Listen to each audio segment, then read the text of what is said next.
Chitra food হাউসে প্রতিটি রেসিপিতে কমেন্ট করলেই এবার থেকে আপনারাও হয়ে যেতে পারেন এই ভাইয়ের মতো স্পেশাল অডিয়েন্স, আর পেয়ে যেতে পারেন পরবর্তী রেসিপিটি পার্সেল হিসাবে। তাই ঝটপট আপনারা কমেন্ট করুন।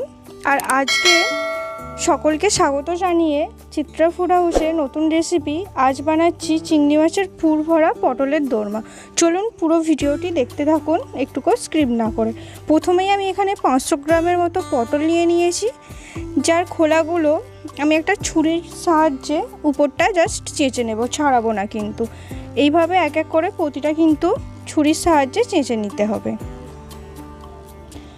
চিত্রা ফুড হাউসের এই অভিনব উদ্যোগ আপনাদের কেমন লাগছে অবশ্যই আপনারা কমেন্ট করে জানান। আর আপনারাও যদি চান যে আপনারা চিত্রা ফুড হাউসের রেসিপি টেস্ট করতে, তাহলে আপনারা ঝটপট চ্যানেলটিতে সাবস্ক্রাইব করে আর পাশে থাকা বেল আইকনটা বাজিয়ে দেবেন এবং প্রচুর প্রচুর কমেন্ট করুন আমাদের রেসিপি আপনাদের কেমন লাগছে আপনার মূল্যবান মতামত জানানোর জন্য। এবার আমি এখানে এক এক করে প্রতিটা পটলের মুখগুলো কেটে নিয়েছি, আর একটা নিয়ে নিয়েছি চামচের পিছন দিকটা দিয়ে আস্তে আস্তে পটলের ভিতরে যে দানা অংশটা আছে সেটা বার করে নিতে হবে। সেটা কিন্তু বার করে ফেললে হবে না। একটা বাটি আমি এখানে নিয়ে নিয়েছি, বাটির মধ্যে রেখে দেব। দেখতেই পাচ্ছেন এটা কিন্তু একটু সাবধানে করবেন যাতে পটলগুলো গোটা থাকে, যাতে না ভেঙে যায়। এটা কিন্তু খুবই ইজি। আমার কিন্তু একটা হয়ে গেছে। এইভাবে কিন্তু বাকিগুলো খুবই সহজে আমি চামচের সাহায্যে পটলের দানাগুলো বার করে নিয়েছিলাম। আজকের এই পটলের রেসিপিটি চিংড়ি মাছের পুর ভরা পটলের দোরমাটি সম্পূর্ণ আমিষ রেসিপি। আপনারা যদি নিরামিষ দেখতে চান, নিরামিষ রেসিপিও কিন্তু আমার চ্যানেলে রয়েছে। এবার আমি মিক্সির জারের মধ্যে ওই পটলের দানাগুলো দিয়ে একটা মিহি পেস্ট বানিয়ে নেব। আপনারা অনেকেই আমাদের ভিডিও দেখছেন কিন্তু চ্যানেলটিকে সাবস্ক্রাইব করছেন না। যারা চ্যানেলটিকে সাবস্ক্রাইব করেছেন তাদেরকে অসংখ্য ধন্যবাদ। এইভাবেই পাশে থাকবেন। আর যারা এখনও করেননি তারা ঝটপট চ্যানেলটিকে সাবস্ক্রাইব করে পাশে থাকা বেল আইকনটা অবশ্যই বাজিয়ে দেবেন। এবার আমি পটলে কিছুটা পরিমাণে নুন দিয়ে দিচ্ছি। আমি কিন্তু এখানে হলুদ দিচ্ছি না, হলুদ দিলে কিন্তু তেলটা বেশি কালো হয়ে যাবে। সেই জন্য আমি শুধু নুন মাখিয়ে পটলের খোলগুলো ভালো করে ভেজে নেব। এটা কিন্তু অবশ্যই ভালো করে ভাজতে হবে। কাঁচা থাকলে রেসিপিটা খুব একটা ভালো লাগবে না বা তরকারির স্বাদ ভালো আসবে না। তাই একটু লাল লাল করে ভেজে নিতে হবে। পটলগুলো চুপসে যাবে কিন্তু ওতে কোনো কিছু নেই।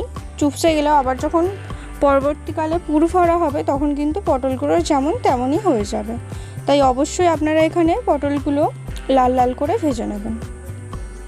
এবার আমি মিক্সির জারের মধ্যে এখানে 10 থেকে 12 কোয়া রসুন নিয়েছি, আদা নিয়েছি অল্প পরিমাণে, আর আমি কাঁচা লঙ্কা আর তার সাথে নিয়ে নিয়েছি বড় সাইজের একটা পেঁয়াজ দিয়ে সব কিন্তু একসাথে দিয়ে একটুখানি জল দিয়ে আমি মিহি পেস্ট একটা বানিয়ে নেব। দেখতেই পাচ্ছেন এখানে কিন্তু খুব ভালো একটা মিহি পেস্ট হয়ে গেছে। এবার আমি এটা একটা আলাদা বাটির মধ্যে তুলে রাখবো। আর আজকের পুরো ভিডিওটা আপনারা দেখতে থাকুন এবং কেমন লাগলো কমেন্ট করে জানাতে ভুলবেন না। ভালো লাগলে বন্ধুবান্ধব এবং আত্মীয় স্বজনের মধ্যে অবশ্যই শেয়ার করে দেবেন। দেখতে পাচ্ছেন এখানে পটলের বাইরের খোলগুলো কিন্তু খুব ভালোভাবে ভাজা হয়ে গেছে। এক একটা চুপসে গেছে কিন্তু পুর ভরলে ওগুলো আবার আগের মতোই ঠিক হয়ে যাবে। এটা আমি একটা আলাদা ডিশের মধ্যে তুলে রেখেছি। এবার আমি মিক্সির মধ্যে একটা বড় সাইজের পাকা টমেটো ছোট ছোট করে কেটে রেখেছিলাম, সেটা দিয়ে একটা মিহি পেস্ট আমি বানিয়ে নেব। আপনারা কিন্তু এবার থেকে আমাদের প্রতিটা ভিডিওতেই কমেন্ট করলেই কমেন্টের মাধ্যমে আমরা যে কোনো একজনকে স্পেশাল অডিয়েন্স হিসাবে বেছে নেব, আর তার কাছে কিন্তু পরবর্তী যে আমাদের ভিডিওটি হবে রেসিপি সেটা পার্সেল চলে যাবে। আপনারাও এই সুবিধাটা পেতে চাইলে ঝটপট কমেন্ট করুন। এবার আমি এখানে বেশ কিছু চিংড়ি মাছ খোলা ছাড়িয়ে রেখেছিলাম, সেটা এখানে আমি ছুরির সাহায্যে ছোট ছোট করে কেটে নিয়েছি। এটা কিন্তু আমি মিহি পেস্ট করিনি, কারণ এই ছুরির সাহায্যে কেটে নিলে যখন মুখে পড়বে ছোট ছোট টুকরো পড়বে, ভালো লাগবে। এবার আমি কড়ার মধ্যে তেল গরম করে তাতে কিছু পরিমাণে জিরে দিয়ে দিয়েছি গোটা, আর তার সাথে আমি দিয়ে দিয়েছি কাঁচা লঙ্কা আর পেঁয়াজ কুচি। এখানে আমি একটা ছোট সাইজের পেঁয়াজ নিয়েছিলাম, এটা আমি ভালো করে ভেজে নেব। আজকের রেসিপিটি কেমন লাগলো অবশ্যই আপনারা কমেন্ট করে জানান।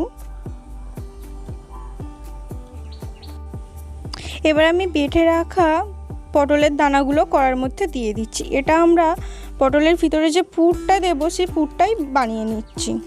দিয়ে এটা ভালো করে কিন্তু ভেজে নিতে হবে।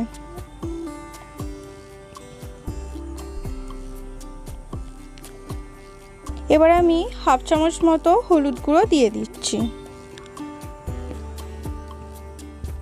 এখানে কিন্তু গ্যাসের ফ্লেমটা মিডিয়ামে রাখতে হবে। একটু সময় নিয়ে এটাকে ভালোভাবে একদম শুকনো শুকনো করে নিতে হবে। আমার ভিডিওর ডেসক্রিপশানে কিন্তু ফেসবুকের লিংক থাকবে, আপনারা সেখানে গিয়ে কমেন্ট করে আপনাদের অ্যাড্রেস জানাতে পারেন, যাতে আমরা আমাদের রেসিপিটি পার্সেল হিসাবে আপনার কাছে পৌঁছে দিতে পারি। সে কারণে এখানে আমি 1 চামচের মতো কাশ্মীরি মির্চ দিয়ে দিয়েছি কালারের জন্য। দেখতেই পাচ্ছেন খুব সুন্দর কিন্তু একটা কালার চলে এসেছে। দিয়ে আবারও এটা ভালো করে খুন্তির সাহায্যে মিডিয়াম ফ্লেমে নাড়তে হবে। এবার আমি অল্প পরিমাণ নুন দিয়ে দিচ্ছি। এখানে কিন্তু আমি লঙ্কা গুঁড়ো ব্যবহার করছি না, কারণ কাঁচা লঙ্কা কুচি ব্যবহার করেছি বলে। এবার আমি চিংড়ি মাছ যেগুলো ছোটো ছোটো করে টুকরো করে রেখেছিলাম ছুরির সাহায্যে, সেটা কড়ার মধ্যে দিয়ে দিচ্ছি। চিংড়ি মাছটা না ভাজলেও চলবে। দিয়ে ভালো করে এটা কিন্তু খুন্তির সাহায্যে নেড়ে নেড়ে গাঢ় করে নিতে হবে, পাতলা থাকলে হবে না।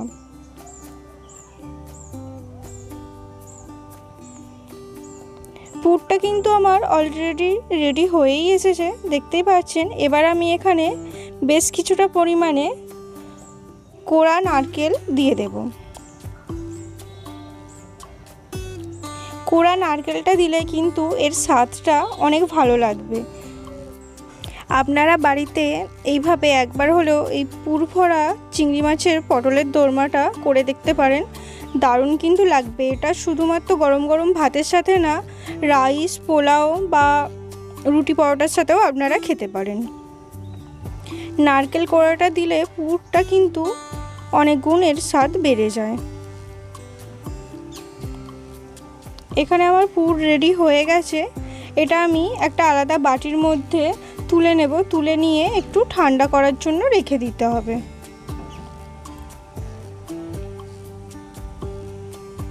যারা পটল খেতে পছন্দ করে না তাদেরকেও যদি আপনি এইভাবে বানিয়ে খাওয়ান, তারাও কিন্তু এটা অবশ্যই পছন্দ করবে খেতে এবং বারবার করার অনুরোধ করবে। পুর আমার এখানে ঠান্ডা হয়ে গেছে। এবার আমি হাত দিয়ে ভালো করে এক এক করে পটলের মধ্যে পুরগুলো ভরে নেব। আপনারা হাত দিয়ে ভালো করে চেপে চেপে পটলের মধ্যে পুরগুলো দুদিক থেকেই ভরে নিতে পারেন।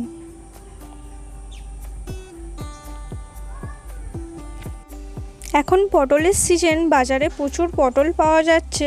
আর আমরা কম বেশি পটলের দোরমা খেতে সবাই ভালোবাসি। আর পটলের সিজনে তো প্রত্যেকের বাড়িতেই কম বেশি পটলের দোরমা হয়। আপনারা একবার হলেও এইভাবে এই চিংড়ি মাছের পুর ভরা পটলের দোরমাটা বাড়িতে বানিয়ে দেখতে পারেন। আর কেমন লাগলো কমেন্ট করে জানাতে ভুলবেন না। এদিকে আমি কড়া বসিয়ে দিয়েছি আর তাতে দিয়ে দিয়েছি সর্ষের তেল। দিয়ে বেশ কিছুটা আমি গোটা জিরে দিয়ে দিয়েছি। জিরেটা এখানে হতে হতে আমি এর মধ্যে এবার দিয়ে দেব গোটা গরম মশলা। এখানে আমি 2টো এলাচ নিয়ে নিয়েছি আর তার সাথে দিয়ে দিয়েছি দারুচিনি আর দেব লবঙ্গ। দিয়ে সেটাও একটু ভালো করে ভেজে নিয়েছি। এবারে আমি আগে থেকে যে আদা, রসুন, কাঁচা লঙ্কা আর পেঁয়াজের পেস্ট বানিয়ে রেখেছিলাম সেটা কড়ার মধ্যে দিয়ে দিয়েছি। দিয়ে ভালো করে কিন্তু এই মশলাটা ভেজে নিতে হবে। আর আমি এবার এই রান্নাটা কিন্তু সর্ষের তেলে করছি।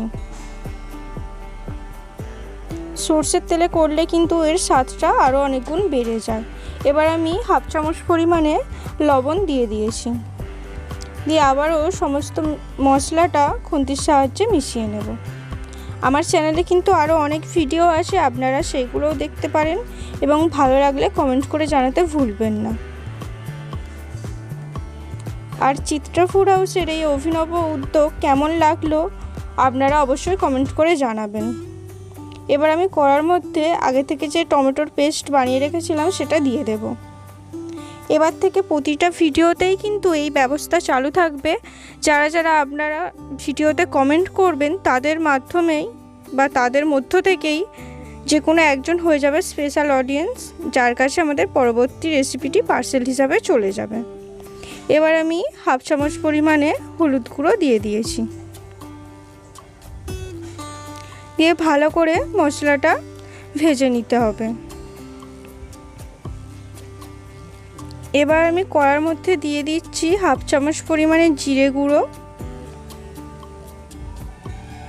আর দিয়ে দিচ্ছি অল্প পরিমাণে ধনে গুঁড়ো, দিয়ে আবারও মশলাটা ভালো করে ভেজে নেব।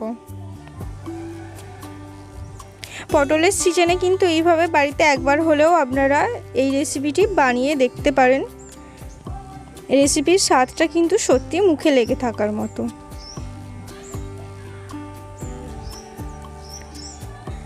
এবার আমি কড়ার মধ্যে বেশ কিছুটা পরিমাণে লঙ্কা গুঁড়ো দিয়ে দিচ্ছি। আপনারা যে যেমন ঝাল খেতে পছন্দ করেন সেই অনুযায়ী ঝালটা ব্যবহার করতে পারেন। এবার আমি মিক্সির জারটায় অল্প পরিমাণ জল দিয়ে সেই জলটা কড়ার মধ্যে দিয়ে দেব। এখানে জলটা ব্যবহার করলে তাহলে মশলাটা পুড়ে যাবে না বা নিচেটা ধরে যাবে না। মশলাটা কিছুক্ষণ ভালো করে কষিয়ে নিতে হবে, 2-1 মিনিট।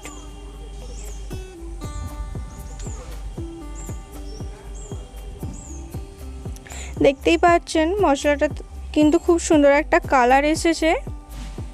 এবার আমি কড়ার মধ্যে বেশ কিছুটা পরিমাণে জল দিয়ে দেব।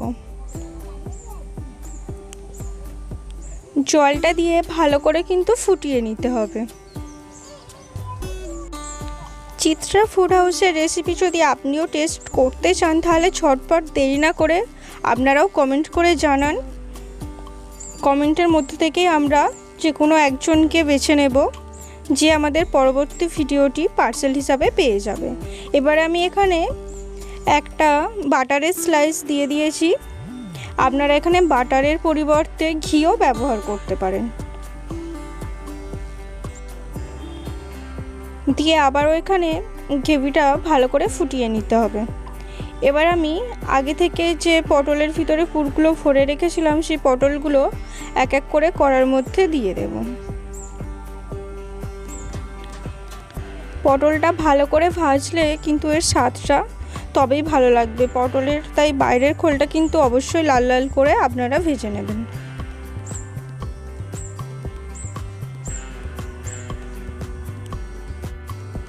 আমাদের এই অভিনব উদ্যোগ আপনাদের কেমন লাগলো কমেন্ট করে জানাতে কিন্তু ভুলবেন না। আর ভিডিওটিতে ভালো লাগলে অবশ্যই লাইক করে দেবেন এবং চ্যানেলটিকে সাবস্ক্রাইব করে পাশে থাকবেন। এবার আমি এখানে 15 মিনিটের জন্য চাপা দিয়ে দেব। দেখতেই পাচ্ছেন চিংড়ি মাছের পুর ভরা পটলের দোরমা কিন্তু একদম হয়েই এসেছে। এবার আমি উপর থেকে কিছুটা পরিমাণে ধনেপাতা কুচি দিয়ে দেব। এটা গরম গরম ভাতের সাথেও কিন্তু দারুণ লাগবে। এছাড়া আপনারা পোলাও বা রাইসের সাথেও খেতে পারেন। চিংড়ি মাছের পুর ভরা পটলের দোরমা কিন্তু একদম হয়েই এসেছে, দেখতেই পাচ্ছেন। এবারে আমি এটা নামিয়ে নেব। এখানে একটা বাটির মধ্যে আমি এটা নামিয়ে নিচ্ছি।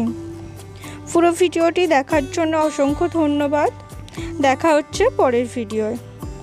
আর যারা এখনও পর্যন্ত চ্যানেলটিকে সাবস্ক্রাইব করেছেন তাদেরকে অসংখ্য ধন্যবাদ। এইভাবেই পাশে থাকবেন আগামী দিন, যাতে আমরা আরও নতুন নতুন ভিডিও আপনাদের জন্য নিয়ে আসতে পারি।